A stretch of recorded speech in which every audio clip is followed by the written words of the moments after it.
Burası tamir ettiğimiz evimiz. Burası da annemgilin evi. Şurasında da biz oturuyoruz. Çünkü bilemeyenler oluyor. Orası neresi demiş o gün. Takipçimiz, yabancı bir takipçimiz. Yani bu mutfak nere, ora nere demiş. Annemgilin mutfağında bulaşık yıkıyorum ya. Onu anlatmak istedim. Burası 3 katlı. Yani bak 3. Niye elimle gösteriyorum acaba? En alt tamir ettiğimiz. Bu orta kat Nuran'la annemin yaşadığı. Yani annem vefat etti tabii. Annemle Nuran'ın oturduğu ev. Üstte de biz oturuyoruz. Damın altında, yani çiçeklerimizin altında. Hani anlayamayan oluyor bazen. Hani tüm videoları izlemeyince anlaşılmıyor. Hadi mutfağa gidelim. Bu arada herkes uyurken ben ayaktayım ve başlayamadan ter revan içinde kaldım. Bugün 1 Eylül yani. Ne yapabilirim? Nuran uyuyor o tarafta. Herkes uyuyor. Şunu örtelim kendime. Şey koydum. Ihlamur. Bu da bugünkü hasatımız. Buraya inmeden önce hasatımı yaptım.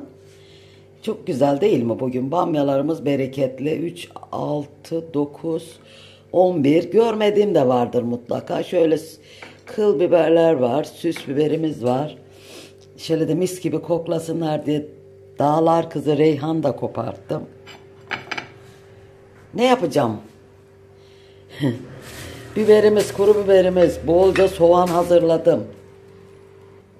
Şunu iyi ki Nuran dolaba koymuş. Kız Adana'da eşkir kız, eşkir sıcaktan kız.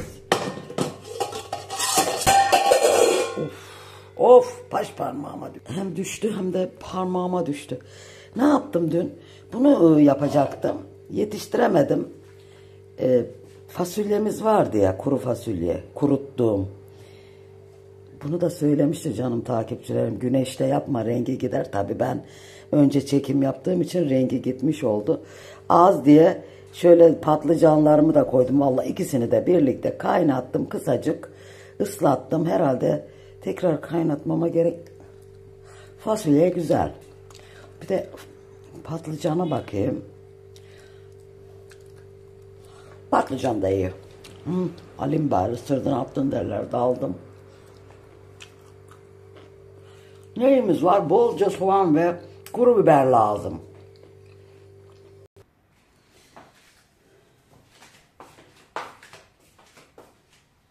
Ay elim yandı. Merhabalar, hayırlı günler, huzurlu vakitler, gününüz bereketli, huzurlu, ayınız, yeni bir aya girdik. Hayırlı uğurlu olsun inşallah. Eylül'de girdi, sonbahar. Sonbahar değil mi Eylül? Ay, hayırlara vesile olsun. Şöyle bugünkü hasılatımı beğendim. Ben beğendim. Bu mevsimde harika değil mi? Vallahi pazarda bile bir şey kalmamış ki. Şu kuruttuğum, bugün aklıma o geldi. Vallahi kuruttuğum şeylerin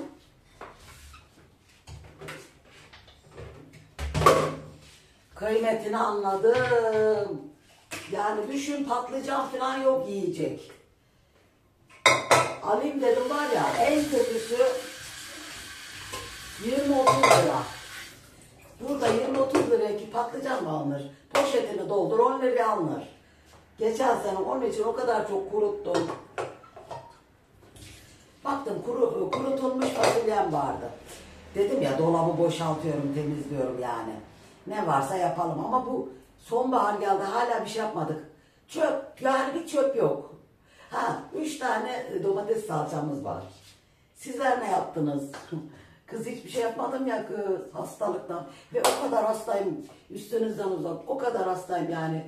Gündüz yine aynı, birkaç saat iyi oluyorum, birkaç saat komalık oluyorum. Yani o kadar berbat bir durumda oluyorum. Ateş atıyor yine, perişan. Bütün hapların hepsini dedim, Nurhan'a sinirlendim dün. Hepsini bir poşete koyup atacağım dedim. Kız kaç gün oldu kız kaç gün. Ben geçen de video çektiğimde dediğimde 10 günü geçmişti. Kızım sen bana müsaade versen bunu oraya koysan. Neyse şöyle koyayım. İttirme aşkım. Ha? Bak bak bak. Bak bak bana nasıl trip atıyor. Bunun böyle bir huyu var. Şöyle Meral'imin tacını, bilekliklerini taktım. Şöyle bana bir güzel enerji versin canım ablam dedim. Allah'ım nurlarla yatırsın, rahmetinle şereflendirsin kurban olduğum Allah'ım. Dedim ki o Meral'cinin enerjisine niye ihtiyacım var dedim sabah sabah. Vallahi hiç iyi değilim. Hiç iyi değilim bir tane. Bilmiyorum niye.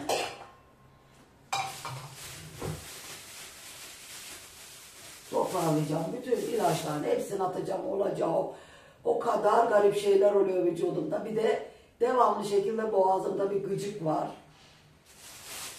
O haplardan biri yapıyor bence. Ben bu biberlerin hepsini kullanacağım artık.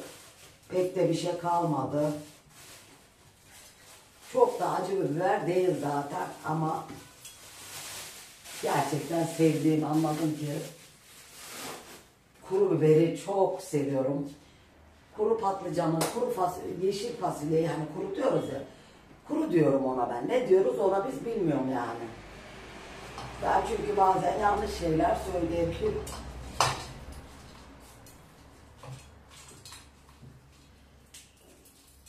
Akşamdan işte şey yaptım. Aslında dün yapacaktım ben bunu. Dün yapacaktım. Aklıma geldi fasulyeyi şey yaptım. Fasulye baktım az gibime geldi. Patlıcan da var. Dedim türlü gibi olsun. Boş ver dedim. Çünkü çok bayıldık. Hatta Nurhan hatta aynısını dedi. Gerçekten abla benim de çok hoşuma gitti dedi. Kavurması. Şöyle biberler. Neyse ya sonra keseriz. Niye ben buna uğraşıyorum?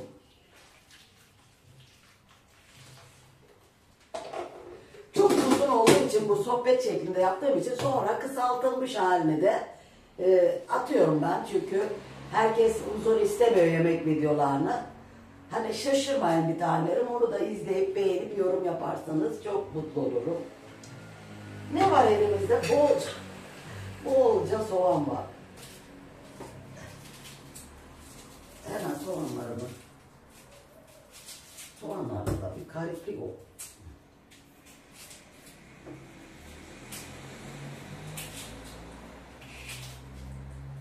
Aslında bahçemi çekecektim. Çok güzel sarmaşıklarım açmış. Kız anam demek ki geç açıyormuş kız. Şöyle 10 tane bulaşık yapmayacağım. Bazen geliyor Nurhan. Uykudan kalkıyor kız bulaşığın içine. Bizim evde bu arada bütün işleri canlılarım bazen diyen oluyor. Ben böyle tabii ki video çektiğim için bulaşık da yıkıyorum. Yemek de yapıyorum. Ama bizim evde bulaşıkları %99 Nurhan yıkar. %1'ini ben yıkarım. Hatta bir %1'ini ben yıkarım ama hep övünürüm bulaşığı ben yıkıyorum diye. Sonra bütün işler yine Nurhan'a. Hani görünürde bazen takipçiler diyebiliyor yani. Görünen yüzü o. Sonra ben zaten kahvaltı yaptıktan sonra ya da yemek yedikten sonra mutlaka kötüleniyorum. Öyle bir meşhur benim şeyim var. Kötülenip bir yere böyle arkama yaslanıp ya da uzanmak zorunda kalıyorum. Sonra Nurhan bulaşığa giriyor, bulaşığı yıkıyor. Evet, eli siliyor.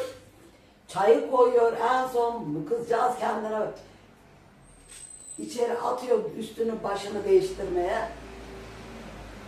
Sonra diyor ki mesela kız bari çayı kataydın diyor. Diyorum ki keşke söyleseydin diyorum. Böyle bir unutma huyum var bu B12. Yani onun için bazen görünen görünmeyen şeyler için demeyin yani. Yanlış oluyor. Kimse kimsenin vallahi hakkını yemesin, hakkına girmesin diye diyorum. Yoksa can takipçilerimi çok iyi biliyorum. Ben giriyorum yeterince hakkı.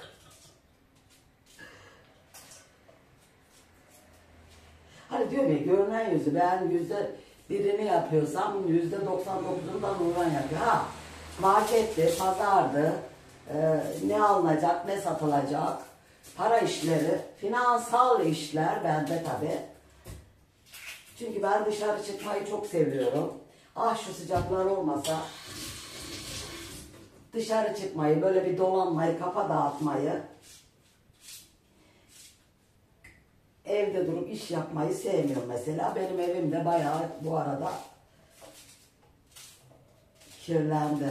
Dün çıktım silmeye, sıcaktan bayıldım, geri geldim. Nurhan dedim, sadece 2 tane çamaşır katı bastım. Yapamadım dedim. Görün 3. kata bunun kaç katı, bak şu an terlemeye başladım. Vallahi sabahın 8'i kız. Kız anlatamıyorum ya, ne yapayım vallahi. Öğleni ikindini sayma yani burada. Şelale gibi. Niye yemek yapamıyoruz? Niye çekimleri yapamıyoruz? O kadar berbat haldeyiz ki. Ha bak, buz gibi hava diye başlıyor. Sizin oralarda nasıl? Yani Eylül'ün biri damda yatıyoruz. Terleyerek uyandım. Ona göre siz gerisini anlayın yani. Ben soğuğu sevmeyen bir insanım. Sevmeyen demeyelim. Soğuk bana yaramıyor. Rabbimin yarattığı hiçbir şeyi sevmeyelim demeyelim. Soğukla sıcak arasında tercih derseniz, kız görün kız. Bak, her zaman diyorum ki sıcağı tercih ederim. Çünkü bende romatizma var ve çok acı çekiyorum. Belki de bugünlerde romatizmam tetiklendi ve çok fazla acı çekiyorum. O da çünkü ateş attırdığında o hiç geçmiyor. Günlerce bir onun dönemi var. Ha, başka bir şey diyecektik kız. Ha, ben sıcağı seven bir insan olarak da, bak ben başkaları hiç dayanamıyor. Ben sıcağı seven bir insan olarak bile Eylül'ün birinde damda gökyüzünün altında terin içinde uyanıyorum ve saat 6. Hani öyle 9'a 10'a kadar dursam, yine öyle uyansam doğru söylüyoruz dersiniz. Kız ben çok mu abarttım kız? Yeter mi kız? Ama bir güzel oluyor kız. Vallahi soğanlı yerlerini seçiyorum. İnanır mısınız? Yerken o soğanlarını aldırtıyor. Bir gıdım artmadı, bir gıdım. Kapıştılar.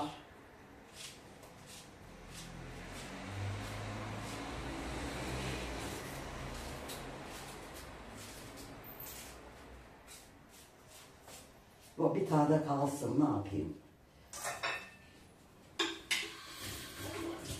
Sen dur.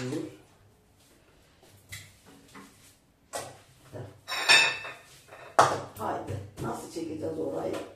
Bunu ocağımıza bir koyayım ben.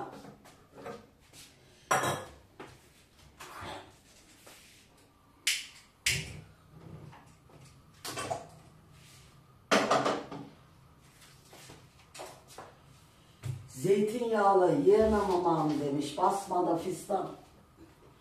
Yiyemem aman. Şöyle zeytinyağımızın rengine bir bakın. Gözüküyor mu? Bazen rengine bak. Ay, bu değil işte. Bu değil bak. Normalde ne yeşili denir ona ya? Bir dur.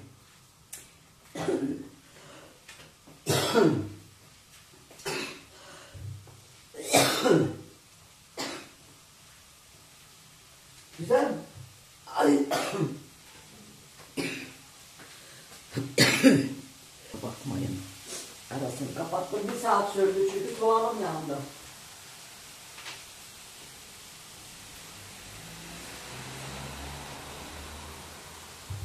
Ay diyor, yağsayı kız burayı görmeyecek mi bu video? Allah, buradan yapacağız. Şöyle yemyeşil, nefti yeşil, nefti. Evet, aklıma geldi. Nefti yeşil, bu göstermiyor. Bak burada sarımsı yapıyor ama nefti yeşil, evet. Kız şeyim soğudu, kız geri mi ısıtayım?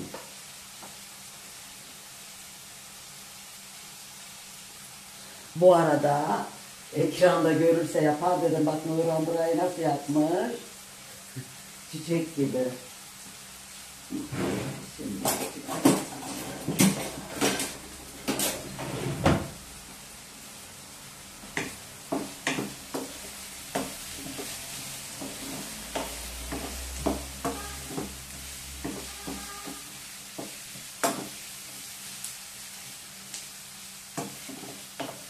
bu sabah kahvaltısında da kesinlikle yiyebilirsiniz.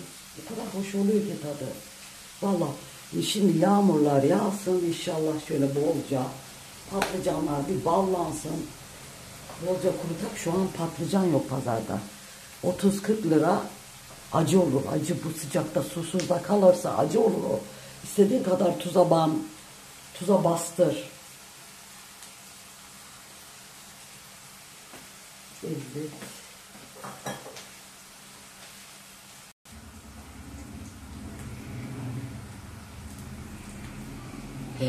Buna bizim rengi oldu.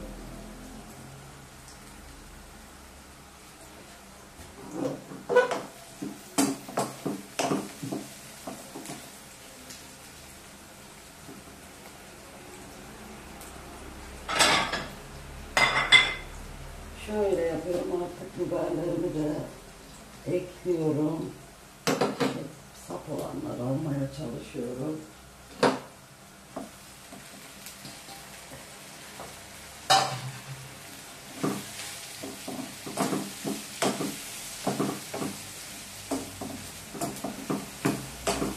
Arada çayın suyunu koymak istiyorum. Ama çok ses olur mu? Neyse bu kavrulurken bir ara koyarım.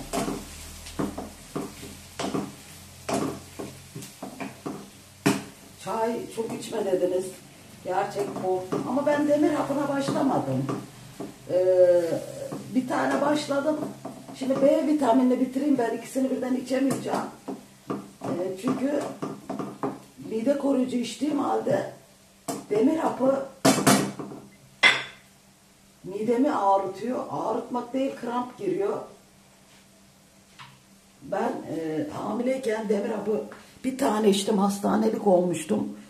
O aklıma geldi zaten. Nurhan'a da dedim. Nurhan gene dedim öyle olursa dedim. Dedi ki mide koruyucu içtiği için olmaz dedim.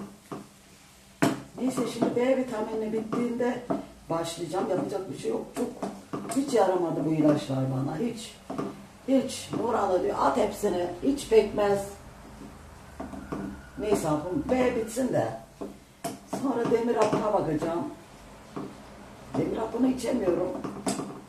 Sizde de hiç öyle bir şey yaptım mı bilmiyorum.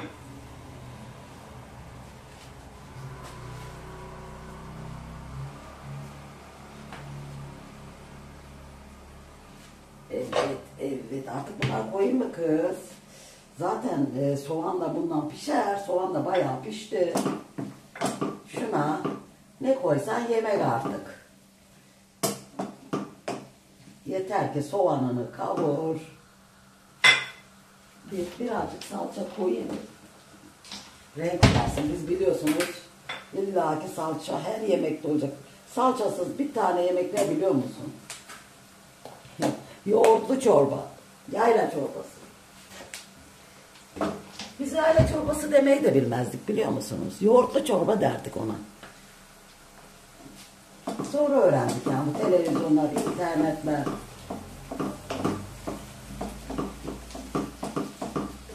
Sen de bir yerinde durmadın ama ha. Tencere durmuyor, insan durmuyor, kedi durmuyor. Üzüyorlar beni, üzüyorlar. Ah. Bak. Ay bayağı da çok oldu kız maşallah.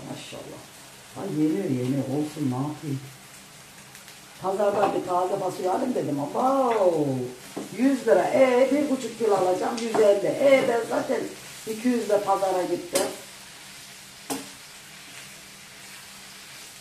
Aslında çelik tencere mi koyacaktım kız? Vallahi bu tencereyle bu pişmez. Niye biliyor musunuz? çelik tencere o ısısını içinde hapsediyor ya.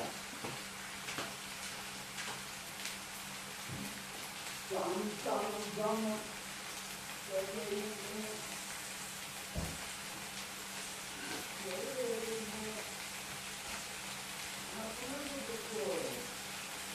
Anasının balı. Sen mama mı yiyorsun? Ye çocuğum ye, sizi aldım. Allah, kaldıramadım biz de gelirler maşallah, ne kadar çok olmuş.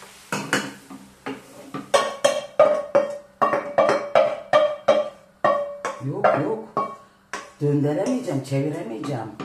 Maşallah bu sefer çok olmuş. Ha.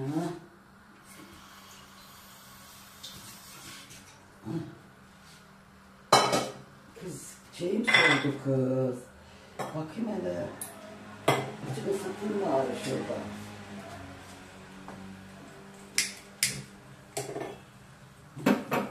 Şurada azıcık soğusun, ısısın da.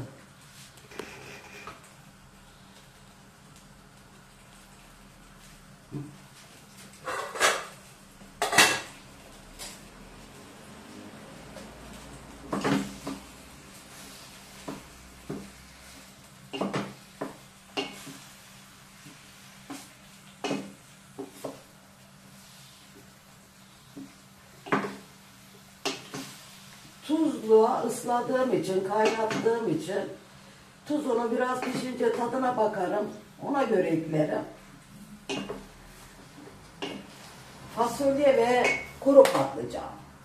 Vallahi ben mutfakta çareler tükenmez. İkisini bir karıştırdım. Aslında var ya, buna da mesela en son patates de ekleyebilirsin. Şöyle 5-10 dakikada ola pişse. Ama ben istemiyorum şimdi patates dediğim. Epey patates yedik bu ara. Eşim için istemiyorum. Artık bu şöyle dibinin yağını tenceremizin çalkaladım. Bu artık burada kısık ateşte pişecek. Bitti. Kısacağım iyice, hatta bayağı şeye alabilirim öne.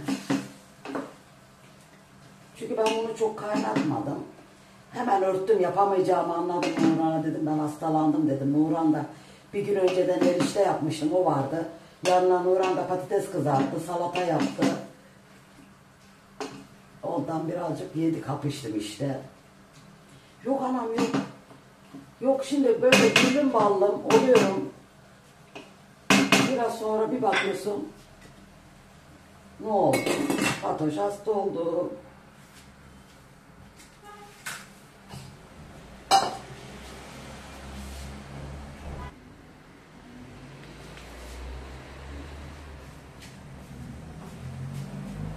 Her şeyi unuttum, her şeyi. Çay kolayı unuttum.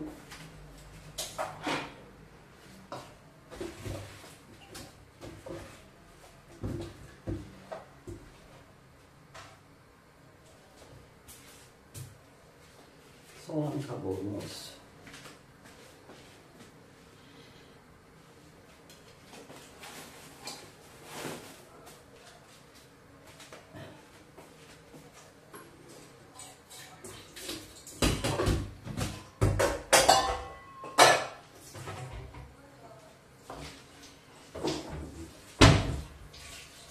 Elimin altındakileri değil, sadece temiz olanları hızlıca.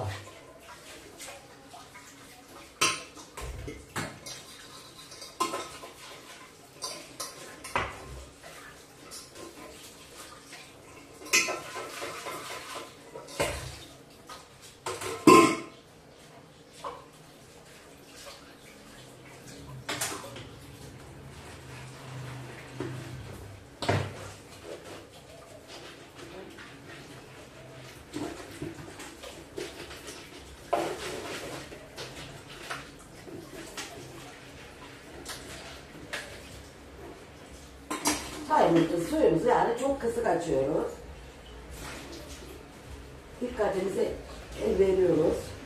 İnanın geçen de dışarı çıkmak zorunda kaldım. Sular da kesikti. sular çok fazla kesildi yani. Geceden ertesi gün akşama kadar kan kesildiği bir gün vardı. Sonra caminin oraya gittim ileriye. Ay bir su akıyor. Ay bir su akıyor. Aman Allah'ım, o geceden beri akıyorsa zaten barajlarda su kalmadı. Kız insan kesmez mi o suyu? Yol var ya, yolun asfaltı bozulmuş. O kadar akıyor, dedim ki aman sen çabala ben çabalayayım. Bunu yapmazlarsa olur mu? Kız geceden ertesi gün ikindin falan benim gittim. Su nasıl akıyor? Öyle bir su görmediniz. Dere.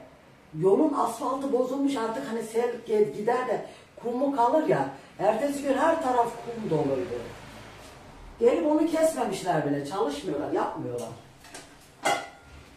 Kimse acımıyor yani. Sen şurada 1 gram, onların bir saniyede akıttığı suyu ben 1 ayda akıtamam.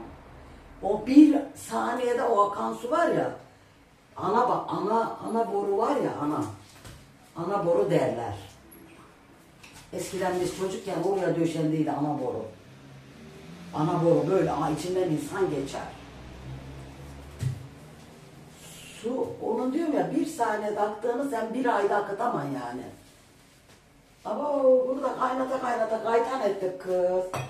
Güzel bir bardak yok mu? Şöyle rengini verici.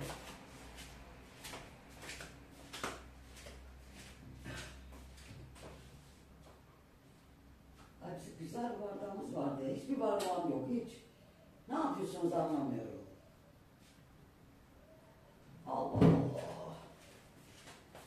Boğazımıza dedik, içe iyi gelir dedik. Güzel şık bir bardağımız vardı. Onu da mı kırdınız? Kala buna mı kaldı?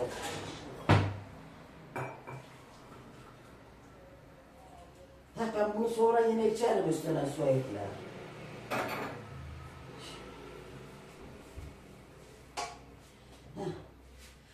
Güzel çıktı ama rengi. Aslında bu kırmızı olur ya böyle. Ay çok sıcak çok. Ben şunu da koyayım. Çayı da demleyeyim.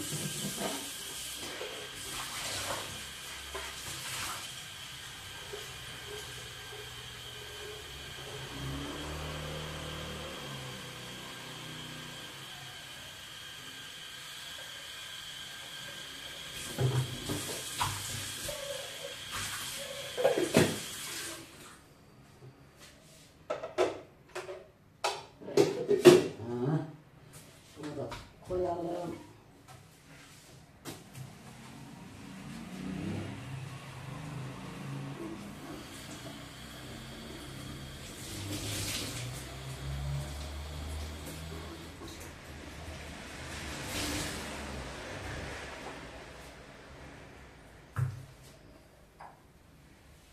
Biraz şeker koyacağız mı? Biraz. Şu kadarcık koyayım kız, ne olur. Çok şey.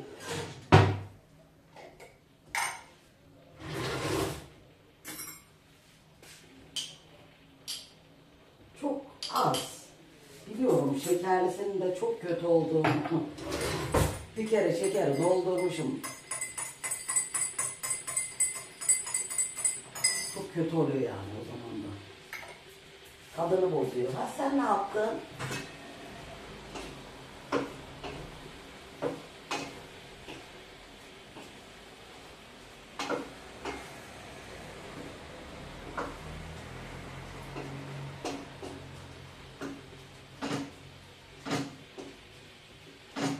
Şöyle bir tadına bakmayak mı demiş atalarımız.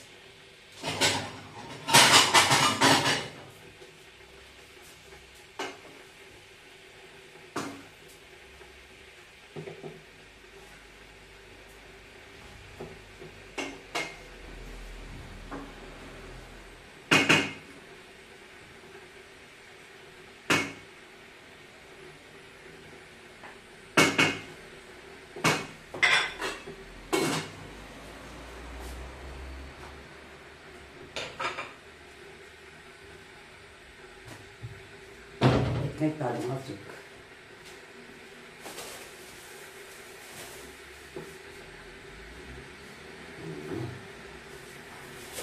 Ekmeksiz duramıyor anam biz. Biz vallahi çok ekmek yiyoruz. Vallahi bir ekmek yiyoruz, bir ekmek yiyoruz. Şimdi ekmek yemeğe dedikçe ekmek daha fazla yiyoruz. Evet, sen soğan yerine, şeker yerine ortalığı bir sakin bırakayım. Ay canım Sevgi Hanımcığım demiş ki o gün böyle bulaşığı bitirdim böyle yaptım ya. Kız espritleyim ben. Kız vallahi espri olsun diye yapıyorum bazı şeyleri. Yani zaten biraz sonra Nurhan bir bulaşığa başlayacak. Bitmeyen bulaşık.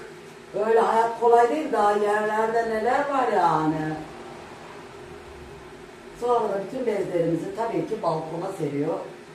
Ha, şu bezi 5 dakika sonra zaten yaş bulamam bizim evde. Şuraya koyuver mesela sıcaktan.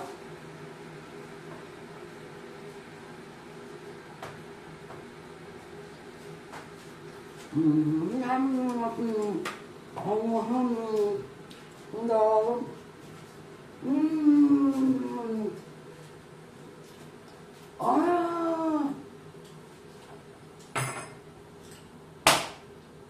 Yemin ederim bu fasulyenin ikisi karışmış ya. Ay ne akıllıyım ben. Allah'ım inşallah bol bol olur da ucuz olur da gene kuruturum ya. Ben diyorum ki beynim unuttu, sadece patlıcan yaptığımı zannettim.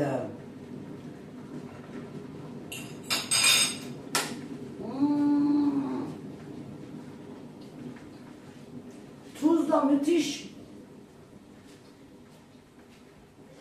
Onu ben en öne kısık ateş alayım. Orayı da kıstım da. Boş ver. Tüketmezsin. Bitiveriyor ama bitiveriyor. 3.000 lira, 1000. 1000 hangi birine girimiz etsin kız? Bakayım acı biberime. Keşke şunun kokusunu göstersem. Pazardan da alıyorum ama asla bunun kokusu gelmiyor.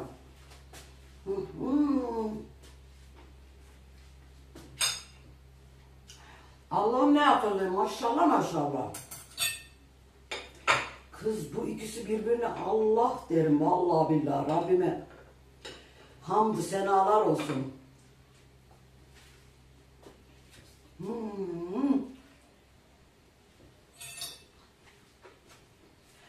O zaman kuruttuğum zaman patlıcanla fasulyeyi karışık yapacağım. Anlaşılmıştır. İnşallah kuruturuz. Fasulye 100 lira. Ama bir dönem Adana'da ucuz olur ya. Yaylalardan geliyor. Kız şaheser.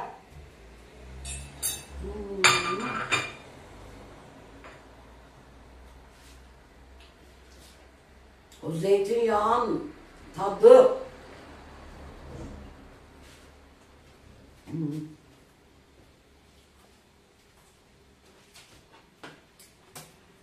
Ay harika bir şey. Allah'ım bugün de doyurdun bizi ya. Bunu tabii ki yanına bir ek yapar mı ona? Sabahtan yaptım mı rahat oluyorum. Ama bir şey kalmadı dolapta. Bir bu vardı, o da bitti.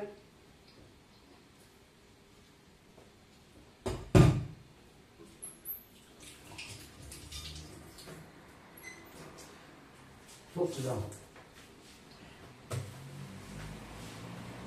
Yani zannetmeyin ki abartıyorum. Ölsem abartmam. Tüm hatalarımı da söylerim. Böyle bir lezzet yok. Ay.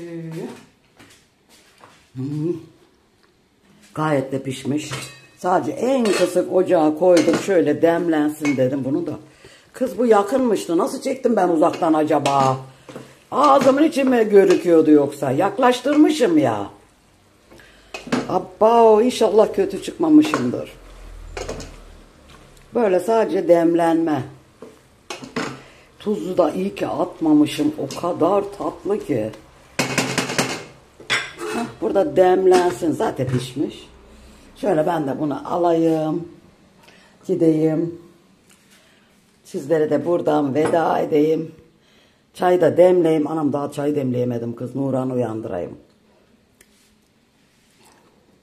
Hadi görüşürüz bir tanelerim. Şunu için ben çay demlenene kadar. Sizleri seviyorum. Allah'a emanet olun. Sevgiyle kalın. Hep Fatoş'la kalın.